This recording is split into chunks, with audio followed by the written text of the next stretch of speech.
There's a problem of chronic malnutrition in India in general, and particularly in rural India. It's one of the highest, again, in the world. And so I sort of took that up as my own personal interest. And so went back and really spent some time doing both research, which was to go and get good epidemiological data on what is the prevalence of malnutrition, how much chronic, how much acute, what are we seeing, measuring all of those, and then just kind of looking at some of the other factors that could be influencing. So of course we think about food security, do they have access to food, but there are a lot of other things that also influence malnutrition. And so kind of looking at, can we start to weed out some of these things and figure out what we need to focus our efforts on the most.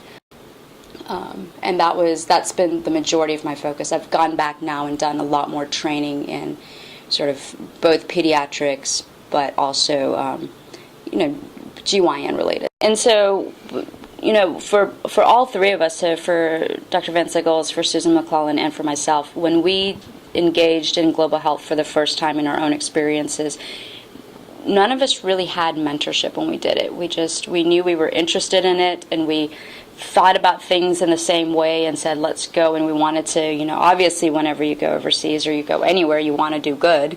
And so we kind of, were these bright-eyed sort of people and said, we want to go out and we want to do well and do good and share. But we didn't have people that helped us figure out what that really meant and what does doing good and doing harm really mean anywhere, but particularly in international settings where you have cultural differences and resource differences and historical differences. I mean, there's just so many things that come into play. And then especially being early in training, knowing what you can and cannot do and expectations of others.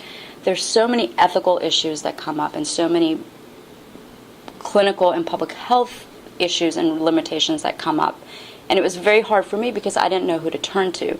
My mentors were the people I worked with at the organization who knew that context, and I didn't really know how to navigate that system.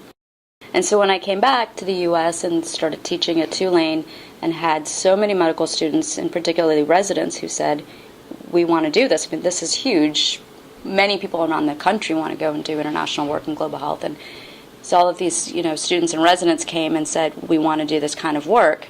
And we realized that there was a big need for it. And actually, Dr. Van Sickels had done a survey looking at residents throughout the entire medical school at Tulane, but a substantial number of them were very interested in this.